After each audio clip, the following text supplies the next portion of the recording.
All right, here we are. Welcome to another afternoon at MSK Innovations. I'm your host, TJ Halverson. Today we have a special event with Runway Healthcare. Before we get started, just want to quickly announce a sponsorship by the DeAngelis Group, leader in executive search and talent acquisition for the musculoskeletal industry.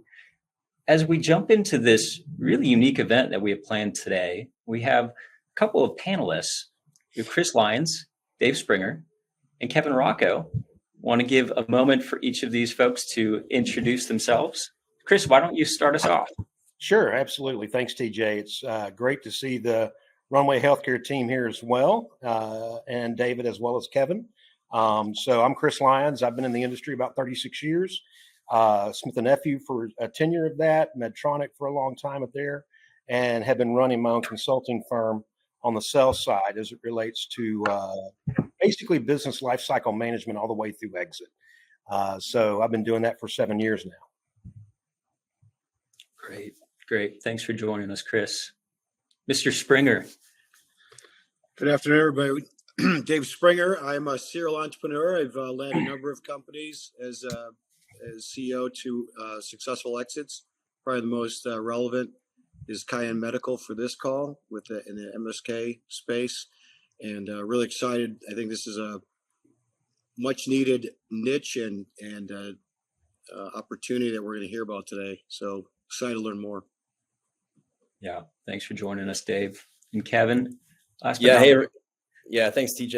Hey, everybody. My name is Kevin Rocco. I was the founder CEO of a medical device company called BioRes, which we sold to ConMed in August of 2022. Chris, Dave, happy to be on this panel with you. TJ, thanks for the invite, and I'm excited to hear more from Jeff and company about Runway. So looking forward to this. Yeah, absolutely. Thanks for joining us.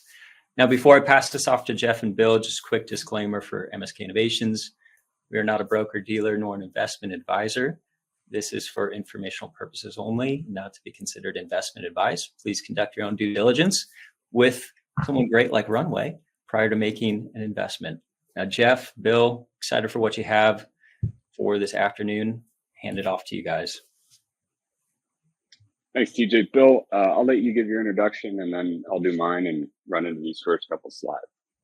Sure. So Bill Rhoda, thanks for everybody to tune in tonight.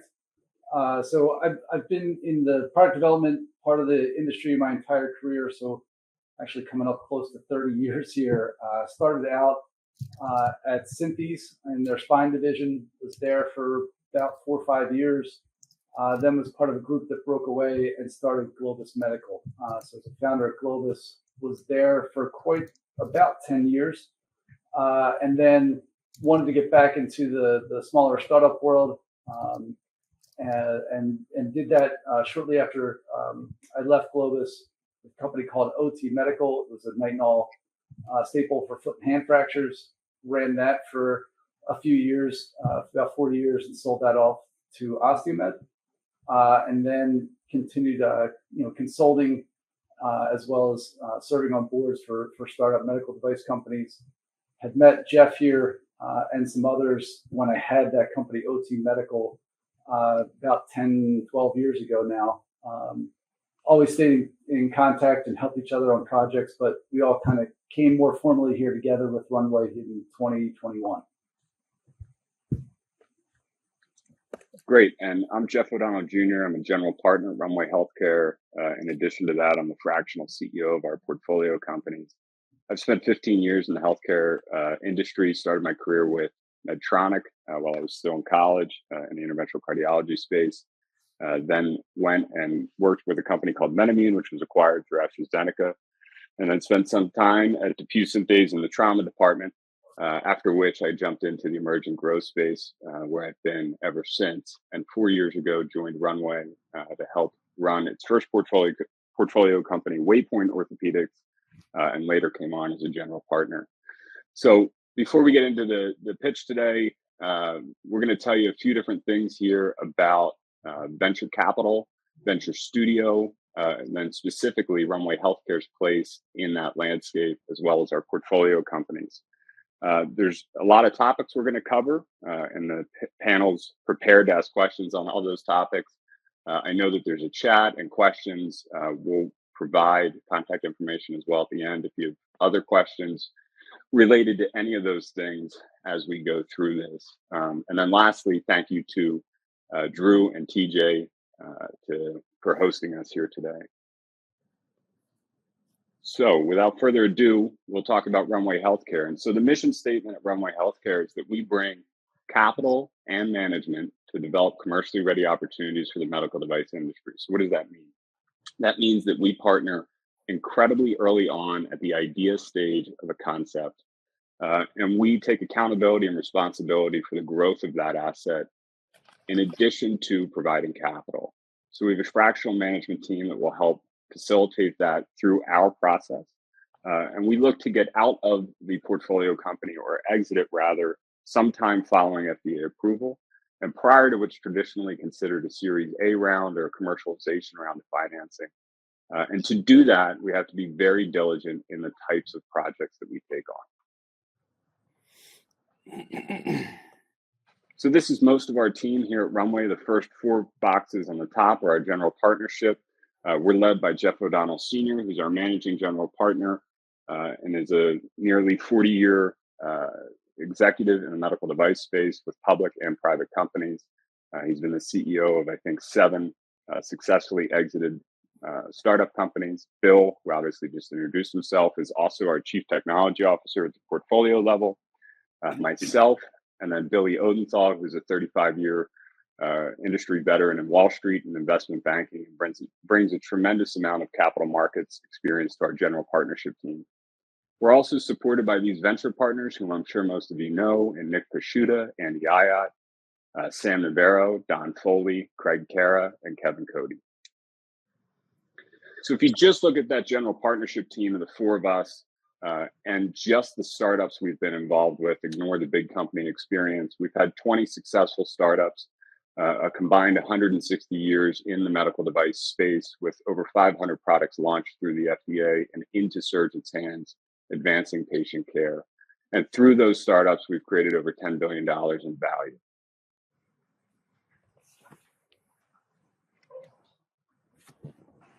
Sorry, that took it off mute.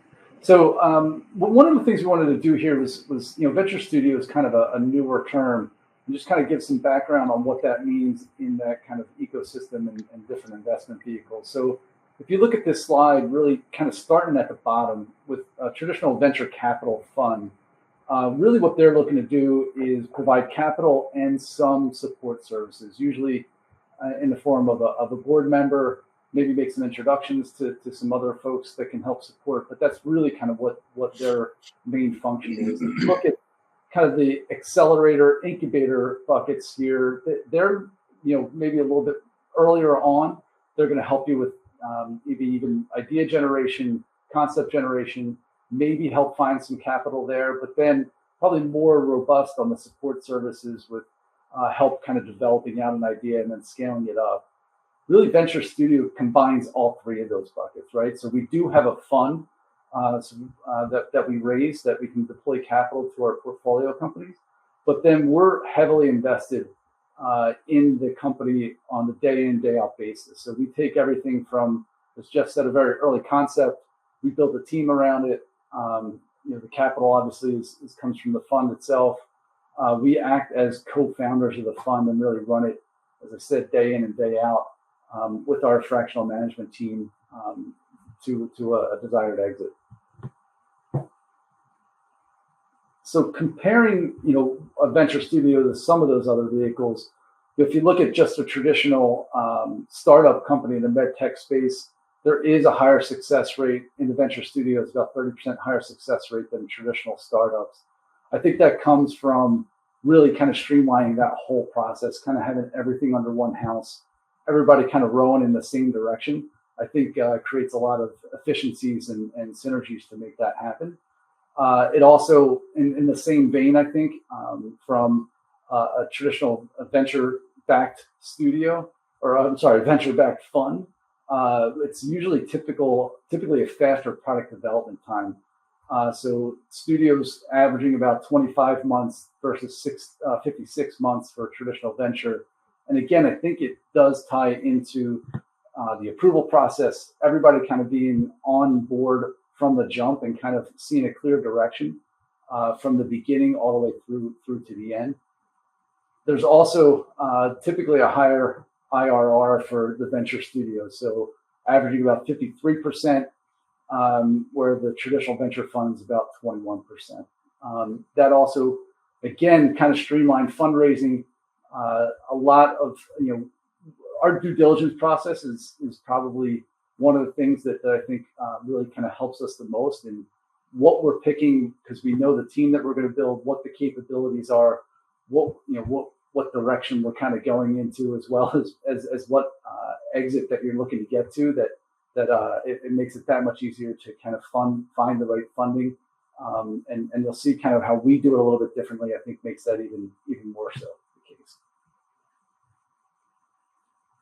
So then, that was more just venture studio in general. If we want to dive to a little bit more about what our kind of charter is, it's a little graphically depicted here, but also on the side panel. So we provide capital. We look to have about 50% of the ownership of a company at exit, but then also inject our fractional management team into the portfolio companies as well. So we kind of have direct responsibility for the success of the company, everything from the capital to the day-to-day operations. So that fractional management team functions for the executive management, product development, regulatory quality, the product management, and the finance. So the fund that you can see is sitting above all the portfolio companies. We just have an example here of 4 portfolio companies. The fund sits on top of that's owning the majority of each one of those companies. But then that fractional management team works with each one of those companies in various stages of development, right? So it depends. We're able to have that fractional management team working across the companies because they're in different stages of development. One might be kind of through the FDA and kind of finalizing that development. Another one might just be starting. Another one's in the testing phase. And we kind of purposely, stagger those so that we can have that team sitting across it. But it helps with that, really, the efficiencies that we have, capital efficiencies that we have with our model, that no one company is really burdened with the full management team on their books. Another question that we typically get on this next slide here is our deal flow, and really we see our deal flow come through 3 places. Surgeon innovators. We had our first company came from a surgeon innovator, Steve Banker, that we'll talk about.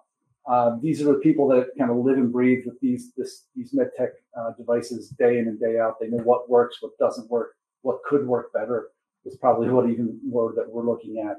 But it's a great resource for it. And we just happened to talk about a shoulder device here just about an hour before we got on here. University research is another large bucket. So we have created or developed some relationships with some universities here. We're in the Philadelphia region with Drexel's College of Medicine, same with University of Pennsylvania and Penn State University. So they have really just a large deposit of patents that they have that they're trying to monetize and looking to get out of the university and put into use some way, somehow. So we've developed those relationships. They've kind of opened up their IP portfolio to us to see what matches best with Runway, and we've continued to sift through that, as well as working with some of the surgeons that are on their medical schools that have patents and are the champions for those products that we're doing some due diligence on. Conference and meetings, we try to attend the big society meetings throughout the year, and kind of receive a lot of inbound pitches through our network of industry folks that are out there to have different ideas as well. So it's really those 3 buckets that we share or that we use for our deal flow.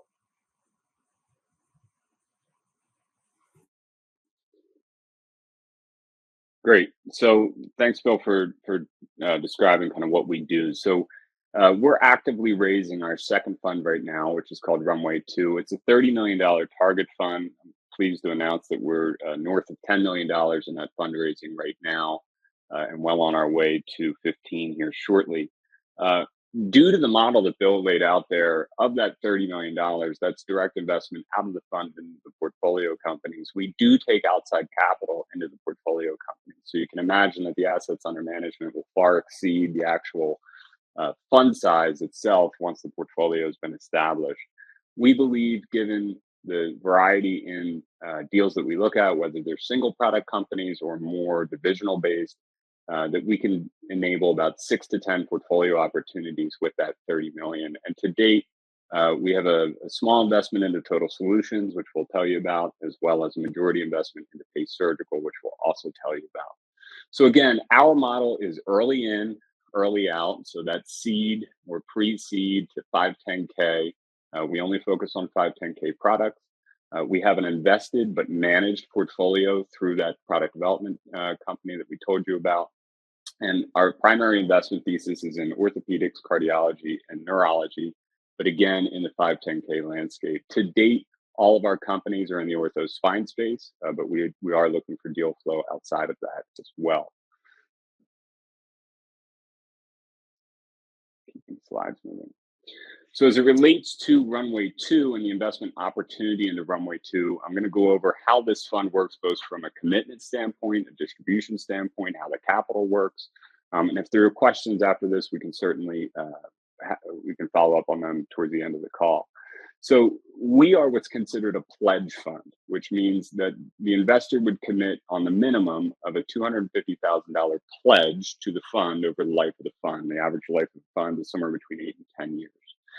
The general partnership then has the capacity to call down capital against that pledge. So if you were to sign up to become a limited partner at Runway Healthcare and you came in at the minimum of 250, you're not writing a check that day for 250 to be a part of the fund, but you've pretty much given us an IOU that says I'm good for 250 over the course of your deployment of capital. We then call the capital down on a percentage basis to infuse it into the portfolio companies directly. So as I said before, we've raised just over 10 million. We have done one capital call of 22%. So how that would work is all new investors have to be equal with the existing investors. So there's an initial call of 22%, and at 250, that works out to an upfront of 55,000.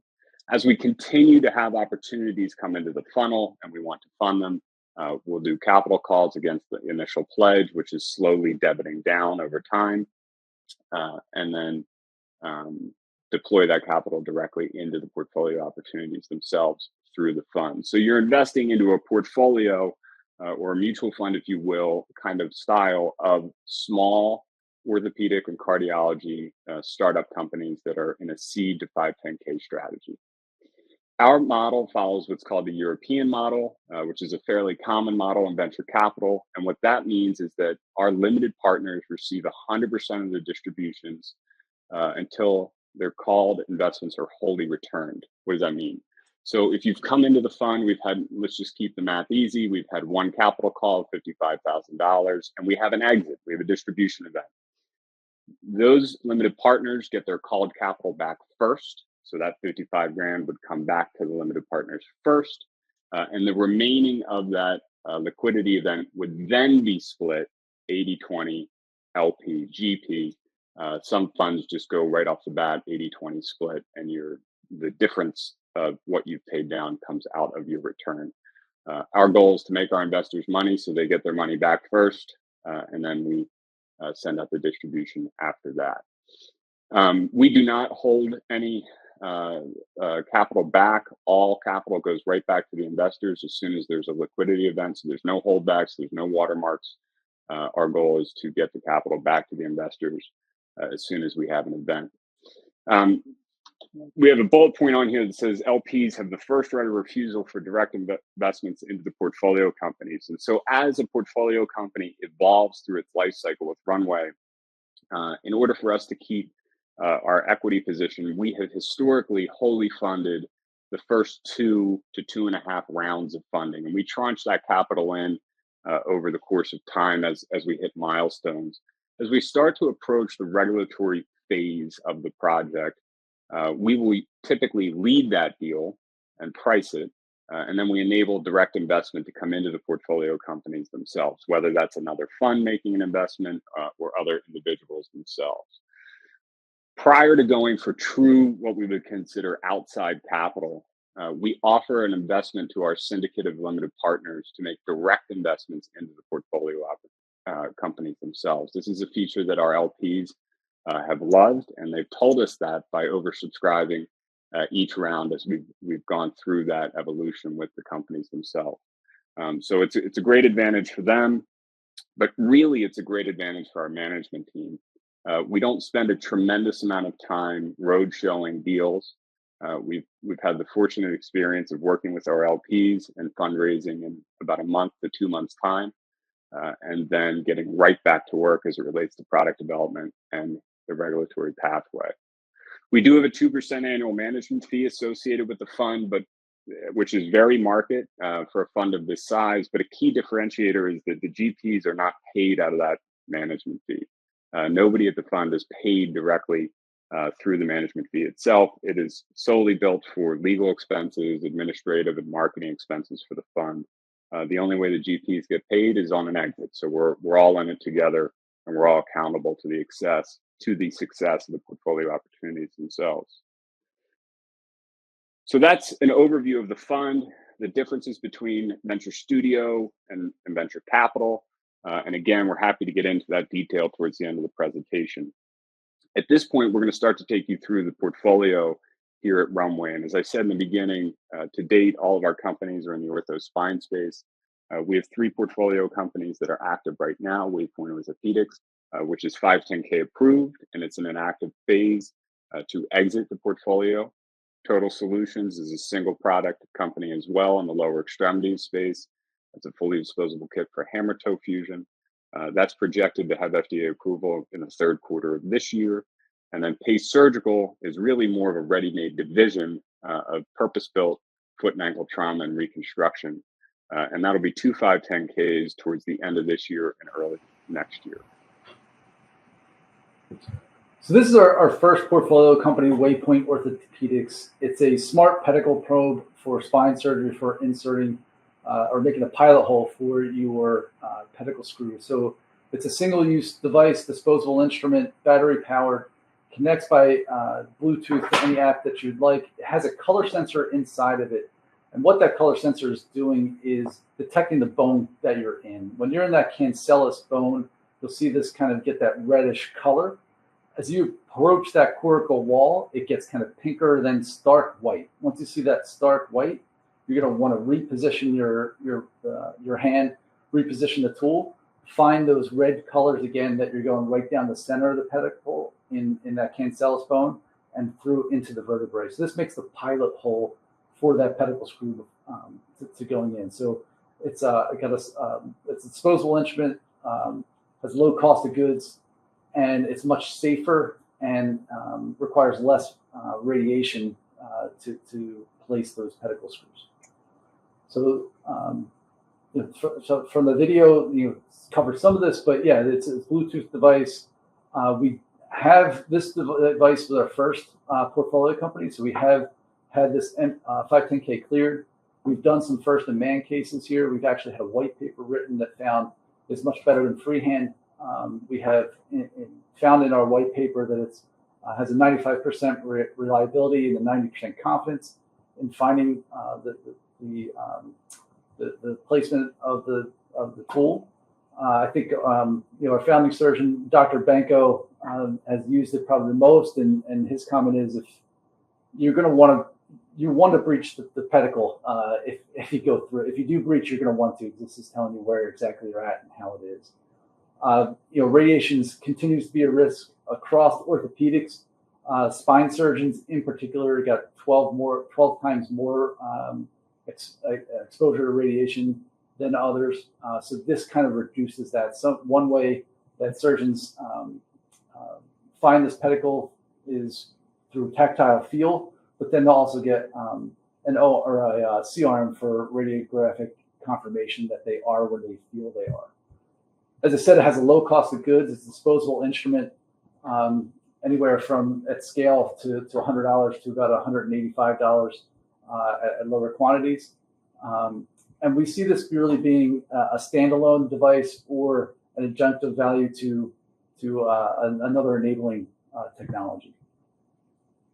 So our surgeon advisory board, Dr. Benko, as I said, is the founding surgeon. He was the one that came to Runway with this concept and developed. He is an open surgeon, traditional spine surgeon. So he does this open a lot with tactile feel.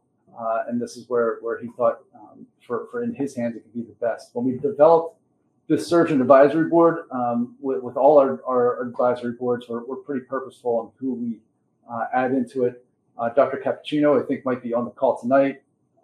Has been in kind of pioneer in MIS surgery and how that would be used that way. And again, a lot more radiation risk with MIS surgery.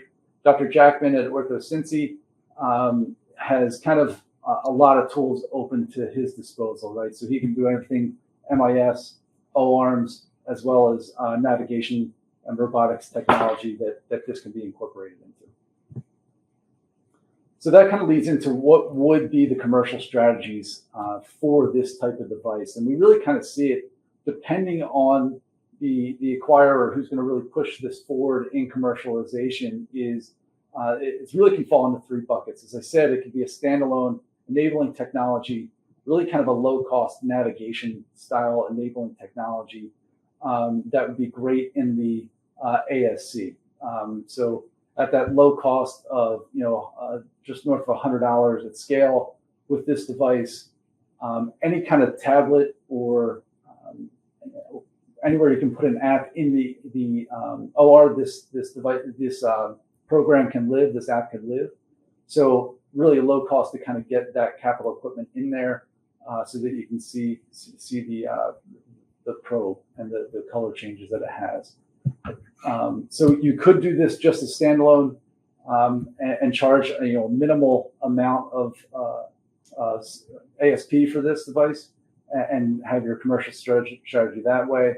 Another is to bundle this with enabling technology or with your screws. You can use this as a loss leader. So if you wanted to, kind of connect this to the number of screws that a hospital is going to purchase with you at that, again, that's that low cost of goods, you could really kind of not charge for this at all and really kind of bundle it with the screw usage. And then lastly, we've had a lot of interest in tying this to enabling technology that's out there, to either navigation or robotic platforms that are out there. The idea there is that this will tell you exactly where you're at in that moment. So as you know, with navigation, there's a registration process. If that registration is off, while that is a low occurrence, the severity of that risk is fairly high. So you can get real-time feedback on where you're at in the anatomy that will give you more confidence with that navigation device that you're using.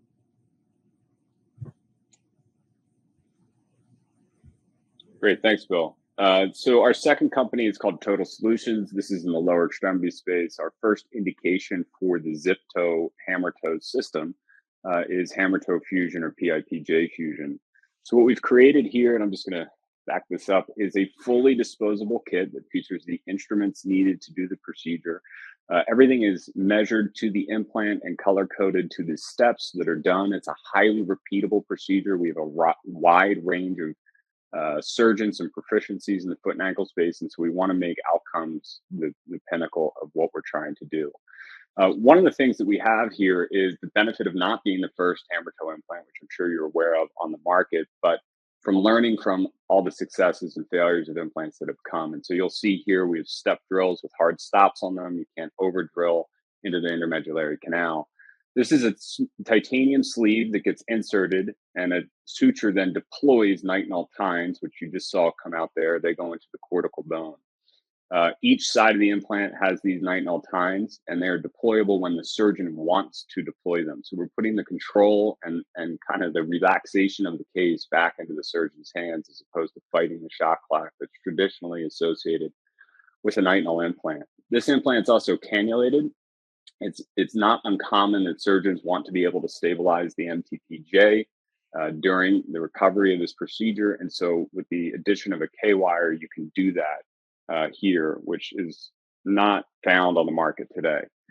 Our goal in making a fully disposable kit is that 98% of these procedures are happening in a surgery center. And so we know sterile processing costs as well as room turnover time are affected by that.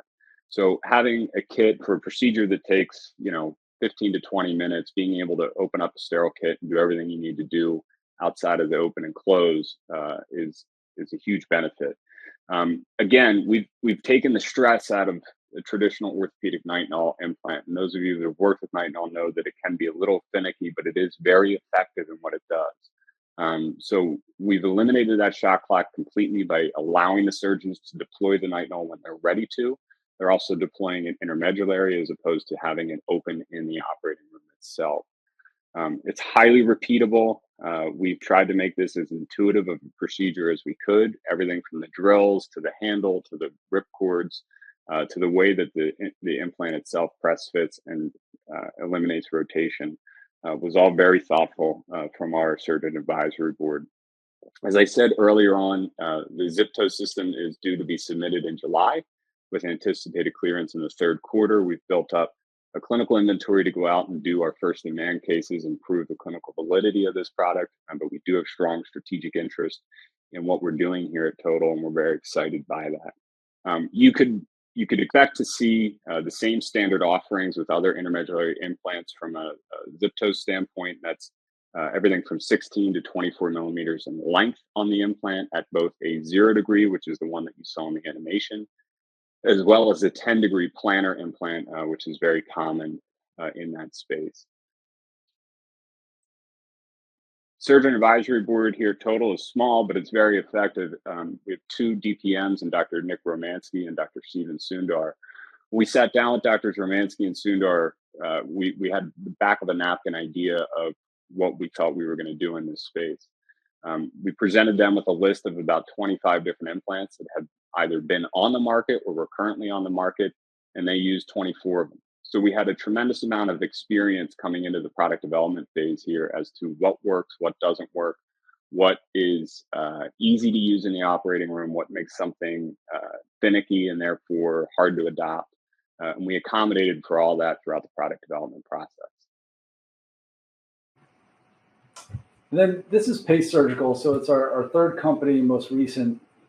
So Pace is a little bit different from the other two. Pace is a ready-made division for foot and ankle for an orthopedic company. So where the other ones, it's single product, in, a few SKUs. This one's probably closer to 4,000 SKUs that we're developing with this system. So it's a full line of compression screws as well as plate and locking screws that are going together. What really attracted us to this market was it's one of the fastest growing, if not the fastest growing market in orthopedics. Has a CAGR of 7% going forward, and really a lot of attention has been in this market, as you've seen through some of the news recently, has gone into this space in orthopedics. One of the things we're doing here is having an anatomically driven design. So there have been some, there's other foot and ankle plate and screws that are out there, but maybe some that are kind of repurposed from some of their mini frag or other products and kind of just scaled down to use in the foot and ankle, but not really purposely driven to fit the foot and ankle anatomy. It is very intricate. It's a lot of bones in the foot that are have to fit together to really kind of reconstruct that foot correctly for the patient to be completely pain-free. So that was really our main charter was to make it anatomically driven designs with our plates, as well as very low profile, so that as you imagine on the foot, there's not a lot of meat around the bone, no pun intended, but the prominence of those implants comes really into play for the patients post surgery, that it's not irritating the skin. And I'm going to touch. We're really proud of our SAB, and I'm going to touch on that on another slide. For the first set of products that we're doing is our compression screws, our ultra compression screws. And what we have done here is we have a unique thread form that we actually have a patent pending on that reduces the amount of torque to insert the screw without sacrificing any of the back out or pull out strength of the screw itself. It was a lot of iterations, and that's kind of our typical product development process that we have with Runway, of doing multiple iterations fast. So we used our SAB quite extensively of kind of a build, break, repeat, especially when we're figuring out on this thread form. I think we had about 14 different iterations that we did. So we got on the one that we really felt most comfortable with, as well as the SAB. Then we have our tempo variable locking plate system. So we have plates that range everywhere from the toe tip all the way to an ankle fracture.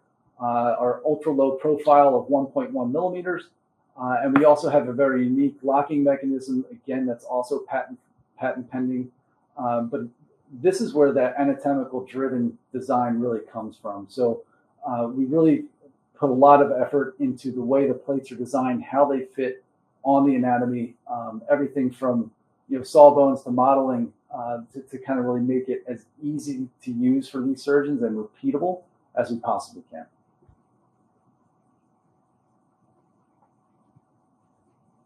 So this is our surgeon advisory board, and again, as I said before, we're very purposeful in how we did this. The foot and ankle market is a little bit different. There's a lot of different call patterns here, and we wanted to make sure that everybody had a seat at the table. So Jim Krieg and Samir Mehta are two of the top traumatologists that are out there, and they're also calling on this space.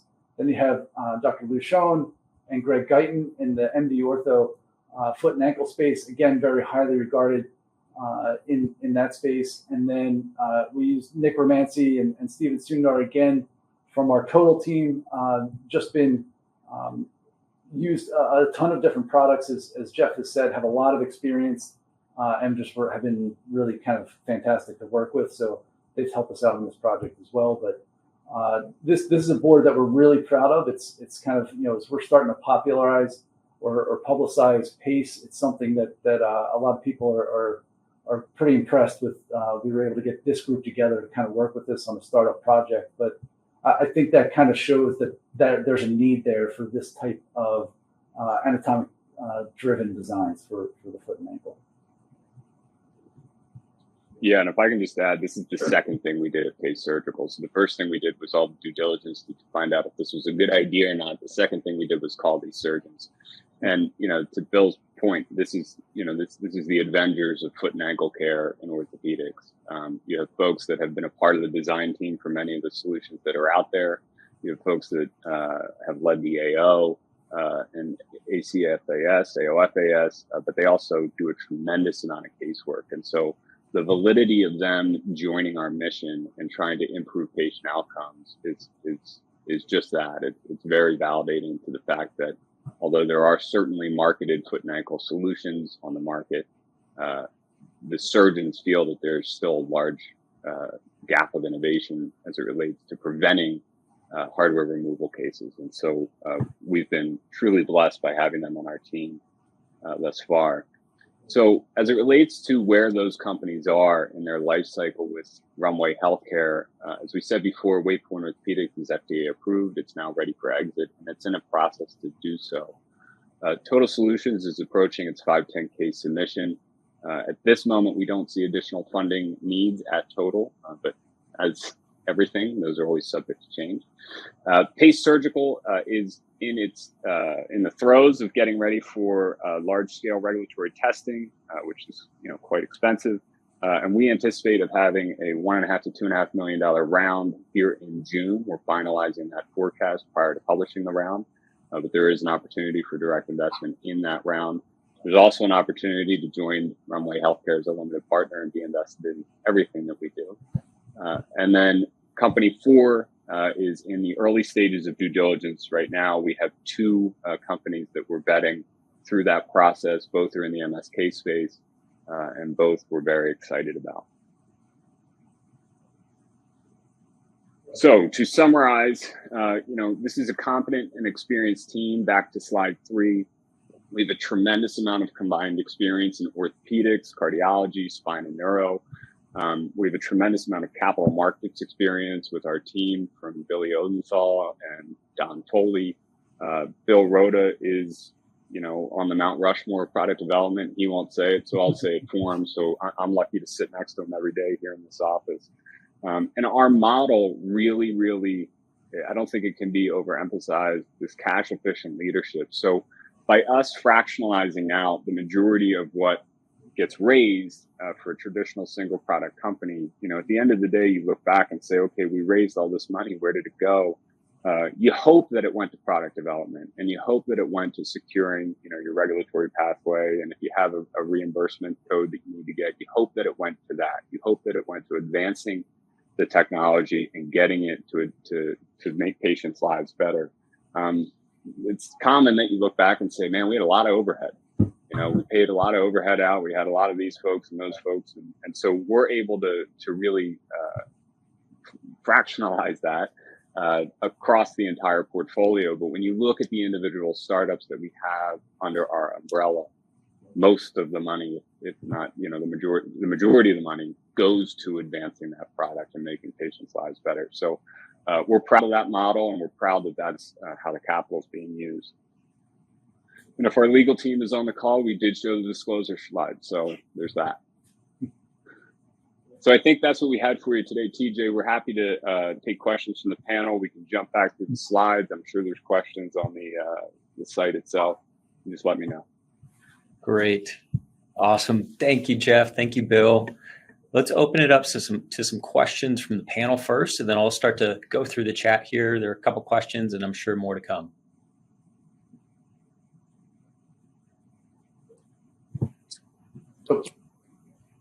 Dave, I think Dave, you're muted. It must have muted me. I was making too much noise. Excellent presentation, Jeff and Bill. Thank you. And again, this fills a need. Jeff, you mentioned that you invest early, and then you exit prior to the A. So can you describe a little bit about? And you also mentioned that you take 50% ownership by the time you have an exit. So just trying to understand that dynamic and where you fit in the ecosystem and the funding pathway of a company. Yeah, makes sense. So if you think about, there's a lot of different investment vehicles out there, from venture capital to private equity. And even you get into venture capital, you have growth funds and Series A funds and seed funds. We're really on the pre-seed side of the equation as it relates to where that capital gets deployed. So we look to partners with innovators really early on, try to find a guy like Kevin before he goes out and, finds all his investors, and partner with that innovator and say, look, we have a fractional team. We can help accelerate this idea in a meaningful way, and we can put most of the capital up to do it. The way historically our funding has worked, not to get into the details of the dollar sizes of the rounds, but we will do the first round wholly. We have wholly done the second round. We stray away from alphabetizing our rounds because they don't line up with, I think, what traditional venture would expect from a Series A, Series B, Series C. But that first round is usually sub-million, somewhere in the $500,000 range. The second round is usually $1 million. The third round is probably in that same area. And our goal is that prior to taking in that outside capital, we have secured 50% equity prior to the exit. Now, when I say we exit prior to a Series A, that could be B, depending on who you're talking to.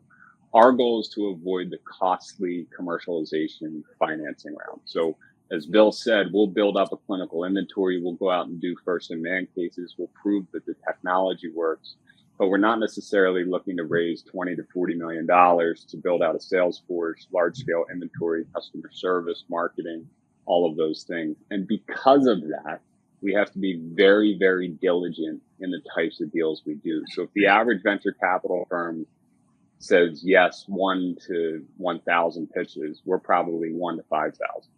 I'm not saying that to make us special. It's actually harder to do it that way, but we have to vet things out through the strategics, and they're a part of our first call. So when we have something, our due diligence call is we pick up the phone, we talk to the strategics and say, look, this is a technology or a concept that we're thinking about investing in. Is it something that's on your whiteboard? Maybe you can't figure out how to get to it exactly. And would you be willing to acquire something like that without a commercial effort? That's a big part of what we do, without a commercial effort. Our goal is to bring technologies to market with a sub $100 million valuation, right? So somewhere below that $100 million mark. The traditional startups, you go out, you raise a whole bunch of money, maybe you chase $5 to $10 million in sales. Maybe you get close and you got to bring a little more money in. Maybe you're successful in that. Maybe you're Kevin and you sell your company for $250 to ConMed and have a great day. But our goal is to de-risk that for both the strategics and the founders. And so if we can bring an affordable valuation to the market, the strategics can pick it up with a fast ROI, low risk. And we have to do it the right way because our goal is to do this over and over again. So everything from our suppliers to our vendors to the quality system, it's all of a caliber that a J&J, a ConMed, a Smith & Nephew, Medtronic would be able to commercialize that tomorrow. We'll get them 5 to 10 house accounts and it'll be ready to go. But we're not looking to bring in that large scale capital round. So if you are correct in your assumption with the strategic interest, that what percentage of your deals get a strategic exit at this point? And if they don't, and it has to go to venture to raise a traditional A or B, how do you exit that? Do you take a return? Is that pre-negotiated in your deal? You take a return off the table from that A or B, or do you ride forward with the rest of the investors? We haven't had to do that yet. Our goal is to exit. There's probably 3 different ways we can exit. One is, we have a clean exit of some sort of cash or stock deal. 2 would be we would agree to do a distribution with an earnout to exit with the strategics. 3 would be, I think, what you're talking about, which is it has to go and kind of graduate to a different fund in that life cycle that we were talking about earlier. We haven't done that yet. It is something that we're open to doing if the assumptions are wrong. Our hopes is that our due diligence is thorough enough that it won't be. But there are other venture studio funds as well as kind of growth stage capital funds that would be able to take that innovation to the next level in a way that would work for Runway and work for them. Maybe I'll just follow on. Jeff and Bill, nice presentations. Kind of to Dave's point, I was curious about how you will actually commercialize these.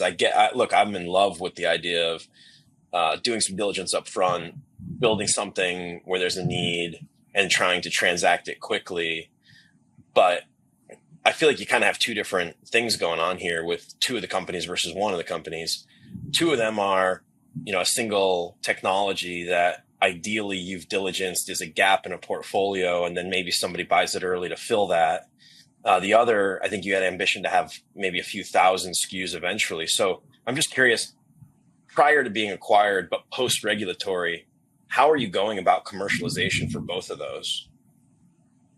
So I think it is different, right? On the single product companies, it's, they're single products and we build up the inventory that's necessary to support those first demand cases, call it 50 to 100.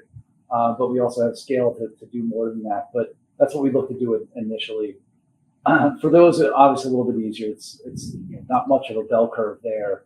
On the last one with Pace, we're kind of in that mode right now. We're looking to submit our first 510K here shortly and start to place the clinical build orders. We work a lot with our SAB and what would give us the most bang for our buck, right? Especially when you're talking about screws and plates, there's a pretty severe bell curve there, right? We're not interested in kind of building up any kind of inventory on those tails of the really big or really small, really big or really small parts of the inventory, especially when it comes to those compression screws.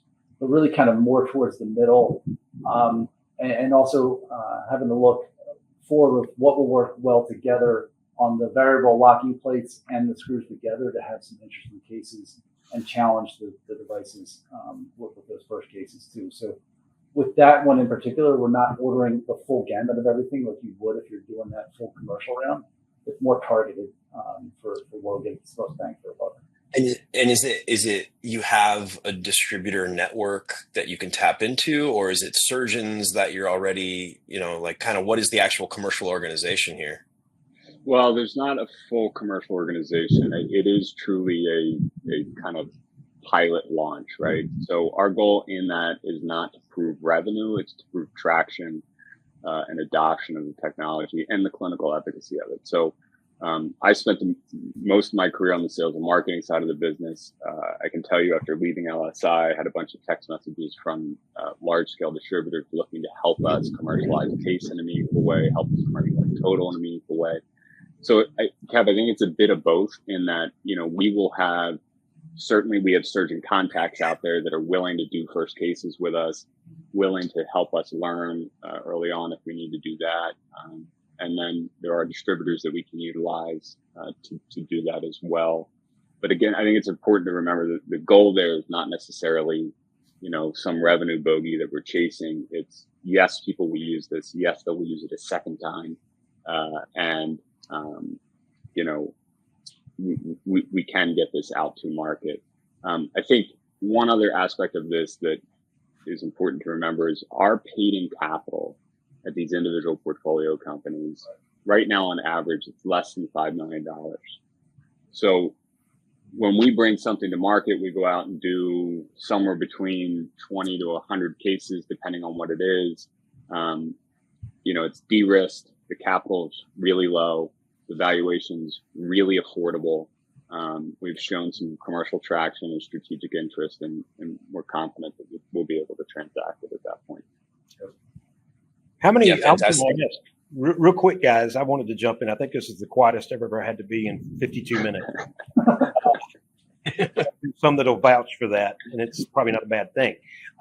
Phenomenal stuff. I really wanted to ask this relative to it seems like the model that you're building is to do things that can be singles and doubles. Am I about right in estimating that? Okay. Yep. That's right. And just rinse and keep going like that, right? That's right. Okay. Excellent. When I think about, I love the model. I wish we had more time to actually get into talking about some of the companies as well. When you come up to a strategic, are they not looking for more shots on goal? Like, well, guys, when you get to a point of 1,000 procedures, come talk to us. That shows more market acceptance. Have you gotten any pushback like that? Not yet. I think it goes back to the due diligence process. I mean, we have to vet that out early on in our process. We're taking sniper shots as opposed to, I think some venture funds will play craps and, hopefully one bet covers the other. Ours are really meaningful. We spend a lot of time in due diligence. Chris, as you know, sometimes founders can get a little, hey, are you still interested? Yep, but we're making the phone calls. For us, a single or a double for us still follows the same multiple that you would expect if you invested in another fund. Yeah. So just because it's a single on maybe exit value, the multiples still all line up where our LPs are going to, make the money that they thought they were going to make. We have not run into that yet. Right. There's no knowing, what we will and what we don't know until we get there. But I think we have the right team around us that if we do have to continue to commercialize or get to a certain case volume or do things like that, we have the network and their team to help us accomplish that in a cash efficient way. Yeah, that's great. And the last thing I have, and I'll let Dr. Rocco take it back over, is when it comes to thinking through the strategic needs, how open are the strategics with you with revealing what their strategy is? They're pretty open. Okay. Yeah, so they're pretty open. I mean, we've spent, we've been doing this for 4 years. We've been, working on getting the brand of Runway out there and what it is we are and why we're different. I think, I don't know if the world needs another venture capital firm, so we tried to make it a little bit different. We've had a lot of conversations at the BE level and the executive levels in the rooms like AAOS and others where we sit down and tell them what we do. And the immediate question is, hey, that's great.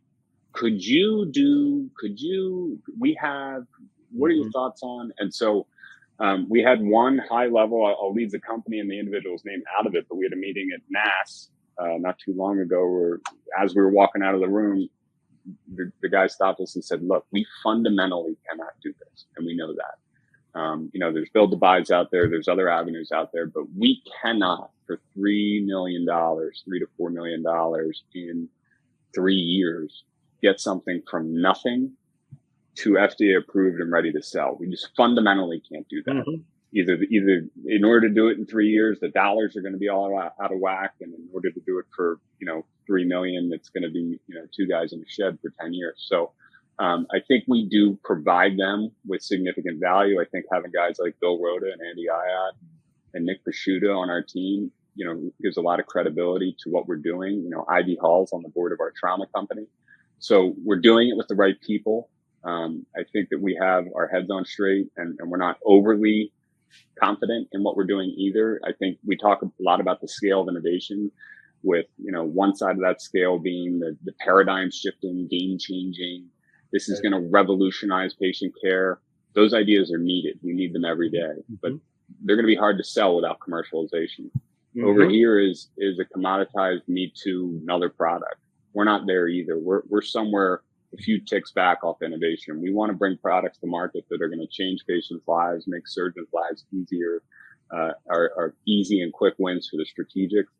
But you don't need to prove to me that this is going to change my workflow, or you don't need to prove to me that you can change my workflow, that I can adopt this into that I'm going to, continuously, ramp up. So again, it comes down to how we pick our deals, and we take a long time to do it, but we want to make sure that we're as right as we can be when we do it. That's great. Thank you.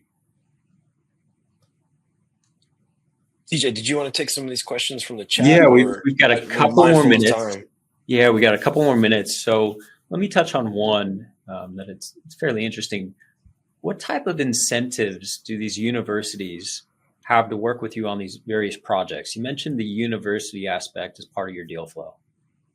Sure. Bill, why So don't you take that one? yeah, I was going to say, so really there's two things from what we've kind of, learned from our relationships that we've built with them is they want to monetize this IP some way, somehow, and they don't have the way of doing it, right? They just aren't built that way to kind of develop these things out in a commercial way.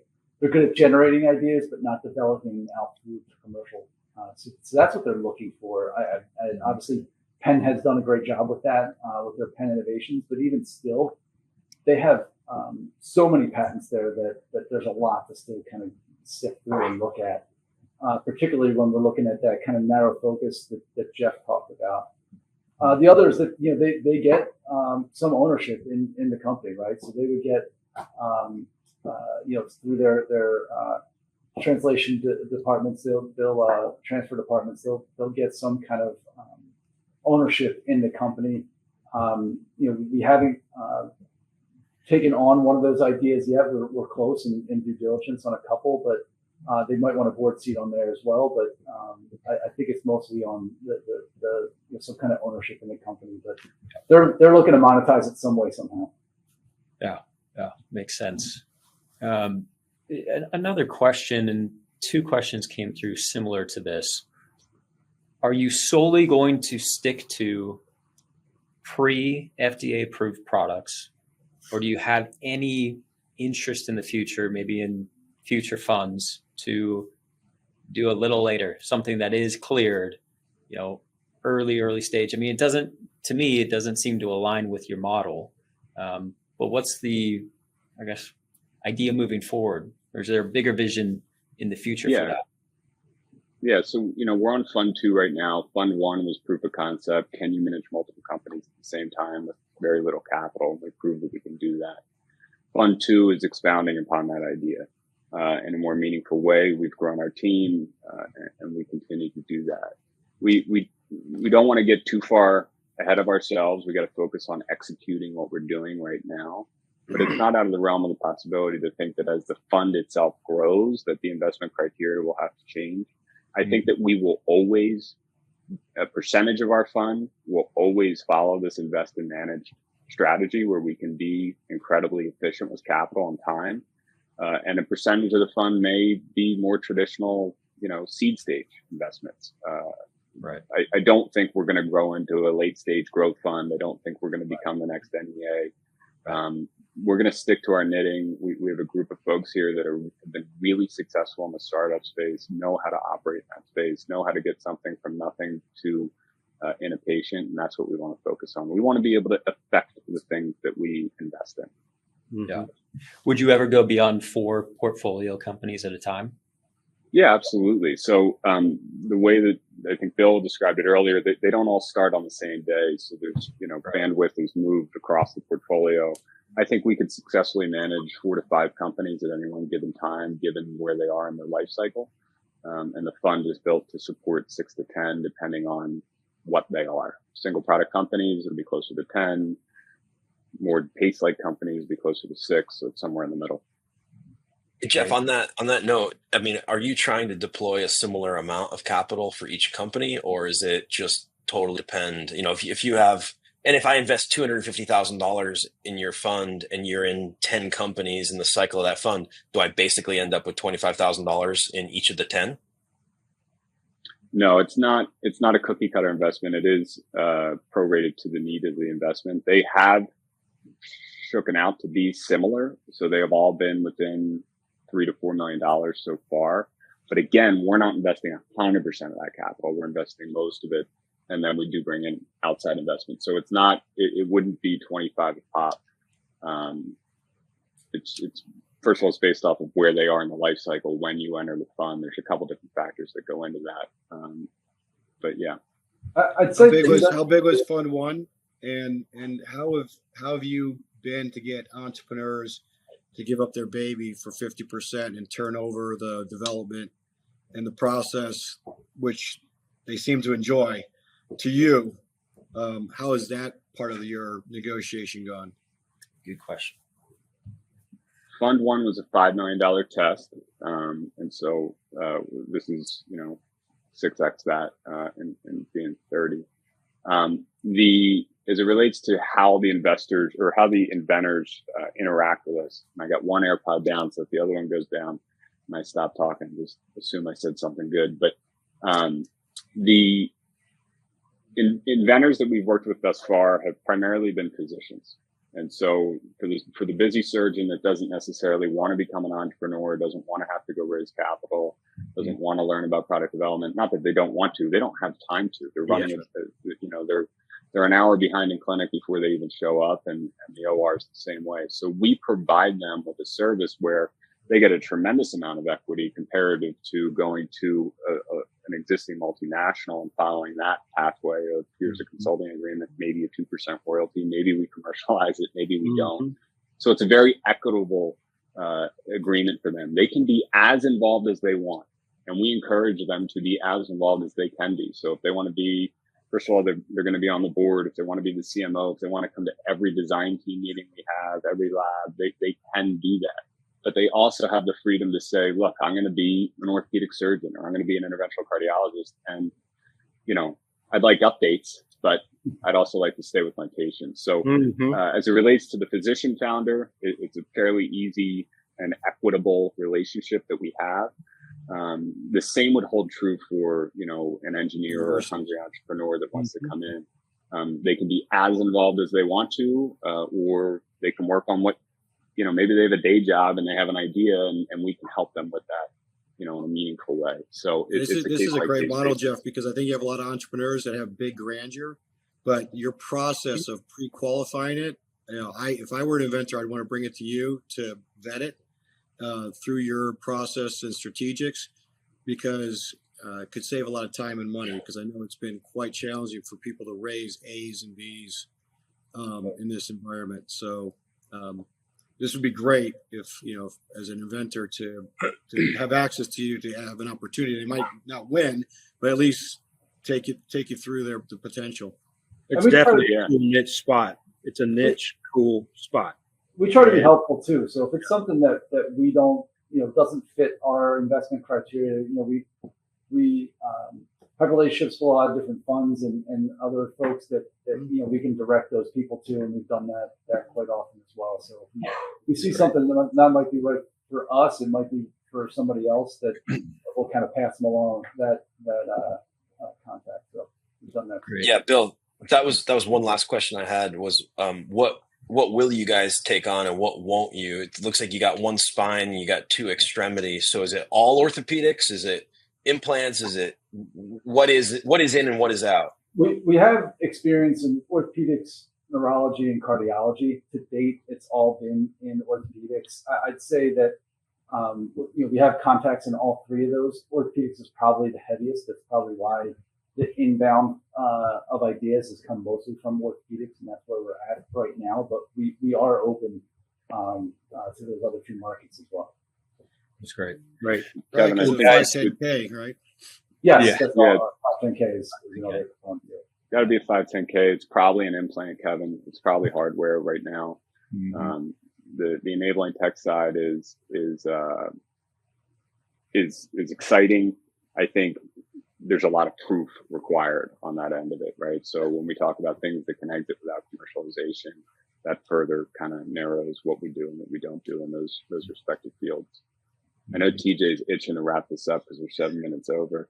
Well, I was going to say, Jeff, Bill, thanks again. Is there anything you want to leave us with?